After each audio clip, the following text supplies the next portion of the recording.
Now available, paperback and Kindle Unlimited. ISIS, the main event. It's carnage inside of a steel cage when the goddess next door steps in the squared circle with the beast from the boss in this action-packed all-new ISIS series adventure. Get ISIS, the main event, paperback and Kindle Unlimited today. One of my viewers wanted to know my thoughts on the Super Bowl. Now, the Super Bowl is the championship game in the NFL, and it's considered to be one of the big events here in America. And it's so popular that almost 100 million people watch the Super Bowl every year just here in the United States, and millions more watch it abroad. And as people are watching this Super Bowl, they basically have a party around the Super Bowl where they go out here and have their friends and family come watch the game with them.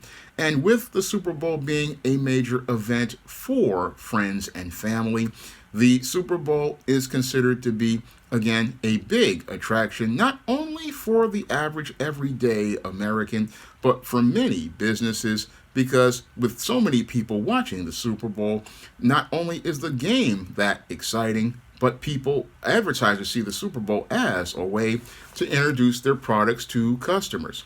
Now, the Super Bowl, as related to business, is very popular, and companies want to put their commercials, their best commercials, in front of viewers. And oftentimes, when they're out here, this is where we get the iconic ads. Like I grew up in the '80s with the Budweiser frogs, or the guy named Dick for Miller Lite. Or we would get a lot of commercials introducing us to brand new cars, or we would get commercials that would introduce us to a lot of trailers for new movies and Hollywood blockbusters. And the reason why people would put their best ads on for the Super Bowl is because, again, this is the largest audience that you'll ever get, and your opportunity to make a major first impression on all of those potential customers who are watching the game. So the Super Bowl is a major event for a lot of advertisers, and it's a major event all around. Now, when it comes to me and the Super Bowl, I really haven't been that excited about this game in years. I mean, these days I'm just completely indifferent to this game, and I was so indifferent to the game that I just basically was so busy working on my new book, A Steam Season of the Witch Girl, as related to the page layouts and checking for typos, that I only looked at things on Twitter as related to the game, and I looked up to see the score. And when I saw it looking like a blowout, I just saw no reason to care, and I just basically moved on. And this is something that is very different for me than when I was living with my cousin, and as we were living and sharing a room. I mean, back then when I was in my 20s, and he was like about in his preteen years, we would sit there and be watching the NFL on Sunday, and we'd be watching the Giants when Dave Brown was on the team. And before then, I was a bit of a Giants fan from about 1986 when they won their first Super Bowl in years. And then I remember when I changed to Taft High School, and I was big into the Giants in 1990 when they won Super Bowl 25. And after that, it was me and my cousin. We would sit there and watch the games with teams like the San Francisco 49ers, when Joe Montana and Jerry Rice were a team, and then when Steve Young and Jerry Rice were a team and basically won Super Bowls. And then I remember going on watching Troy Aikman and Emmitt Smith in the Super Bowl, and watching them become a dominant force in the 1990s. I don't know what happened to the Dallas Cowboys, but they basically are a sad state of affairs when you consider the dominant Cowboys teams of the 90s with Troy Aikman, Emmitt Smith, and Michael Irvin. I know I'm dating myself because that was a time from about 30 years ago, and I also remember seeing Brett Favre play the game with the Green Bay Packers and guys like the late Reggie White. I mean, that was when my cousin was around, and we used to watch a lot of NFL games back then. And he'd also go out here and be playing a lot of Madden football when he had his Sega Genesis, and on my own PS1 when I bought Madden 97. But after around about 97 or 98, I stopped losing interest in the game because I started doing more writing. And as time went on, the only times I would check in is now and again. I checked in around 2007, 2008 when the New York Giants were on the road to a Super Bowl with Michael Strahan, and they won that Super Bowl. And I came back around 2012 when the Giants won once again. But after about 2012, I wound up checking out of the Super Bowl, and I wound up checking out of the Super Bowl because the entire dynamic of the game had changed. And the entire dynamic of the game had changed. And I remember one YouTuber, Big BKL, calling it the P Word League in one of his classic videos. And basically the game has become a lot softer than it was back in the day, when a lot of times the football games were a lot rougher. And again, the players were a lot more creative with their plays. But these days, when it comes to the NFL, the game doesn't really feel as dynamic as it did back in the day. There's not much improvisation, not much creativity. I mean, it's basically, again, like the WWE these days, where you basically feel like there's a predictable outcome. And with it feeling like there's a predictable outcome, there's not much reason to care about this game.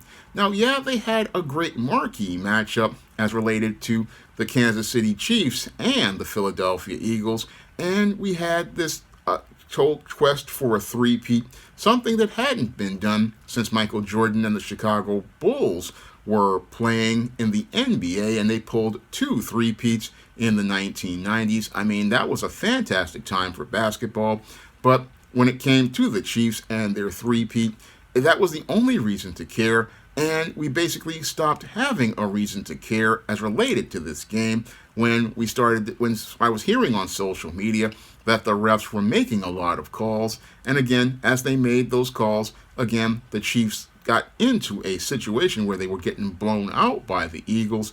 And as they got blown out by the Eagles, basically this game turned into another, again, WWE match similar to Roman Reigns versus Cody Rhodes in WrestleMania 39. And like WrestleMania 39, it proved to be a big disappointment for a lot of people who were Kansas City Chiefs fans who wanted to see that three-peat. But instead of us seeing that three-peat, we got to see the Philadelphia Eagles win the Super Bowl. And as they were winning the Super Bowl, I was basically so busy working on a Steam season of The Witch Girl and trying to, again, get these pages laid out that I basically forgot that this game was going on outside of checking on Twitter. And when I came back to check on Twitter, that whole game had basically been over, and there were a lot of extra salty Chiefs fans who were sitting there with their grills cooking on social media. But as they were cooking on social media, I was just too busy working on getting these XJS Direct 2025 books out to care, because when it comes to the game of football, again, the game of football isn't as fun as it used to be. No, for me, it's like watching WWE, and again, since it's like WWE at this point, where you've got predetermined outcomes, I can determine to use my time to go out here and put in some work, and that's what I did this Sunday. I mean, I was just so busy putting in work that outside of checking here or there for the game, it wasn't a major event for me, because for me, my whole thing is that I'm so busy working on trying to, again, get myself together. I'm trying to work on getting these books out and hopefully trying to get these books up to being high quality and hoping to get some sales this year, trying to break out of a sales slump as related to books, that I haven't really been focused too much on the NFL or these football games. Now, I know they're an event in a lot of homes, but those homes, again, are doing a little bit better than me. I mean, those people have jobs. Those people are making good money. So you have a lot of free time. And again, if you have free time, you can go out here and enjoy a football game. But if you're trying to, again, get yourself ahead and trying to get yourself together like I'm trying to do after being out of work for so long, what I'm trying to do, again, is work on trying to get a break of some type. So I'm not really focused too much on these games. I'm focused on trying to get myself somewhere. So again, I didn't really have my TV on watching this game. I just checked in here or there, but that's just the way I've been feeling about the NFL, because the NFL, again, really ain't been that good. It ain't been as good as it was in the late 70s and the 80s, and especially the 90s. The 90s were like a golden age for football. I mean, you had Phil Simms, you had Lawrence Taylor on the Giants, you had Curtis Martin on the Patriots, who went to the Jets, you had, again, that Cowboys dynasty, you had the 49ers, and you had a lot of great football. I mean, the 90s were basically a golden age for football, and if you check out any of those games on YouTube, you will see a completely different game than you did back in today. I mean, today, these games, again, the Super Bowls don't feel special. They don't really feel dynamic enough. You don't really get that sense of surprise. I mean, basically, the game basically feels like it's over before it even started. One side basically jobs to the other, and that's what makes the Super Bowl not really super for me. I mean, most people, they basically watch the Super Bowl at home, not for the game in and of itself, but a lot of people watch it for the ads.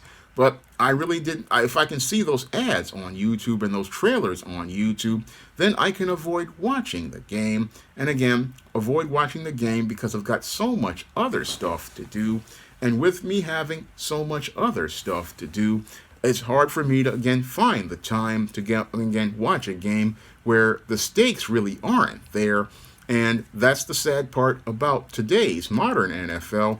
You really don't feel like there are any sort of stakes at all as related to this game that make you care about it.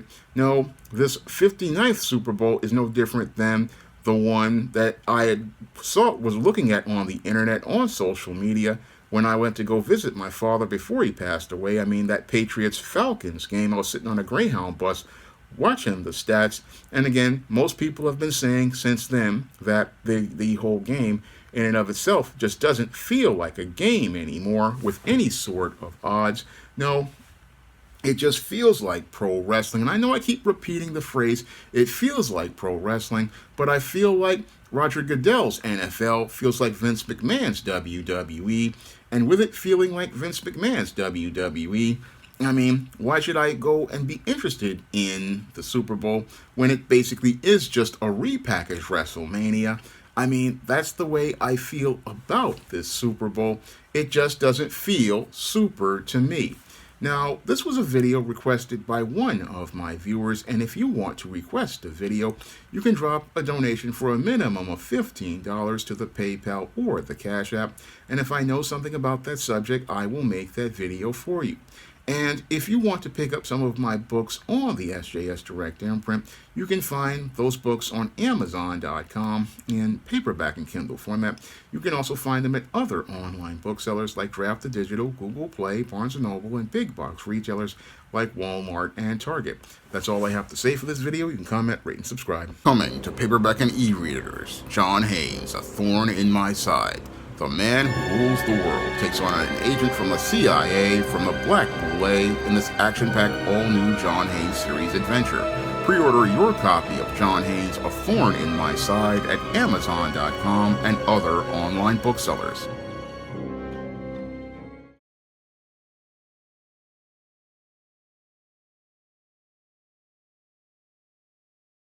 Support Black-owned and Black-operated digital broadcast media. www.niceradionetwork.com.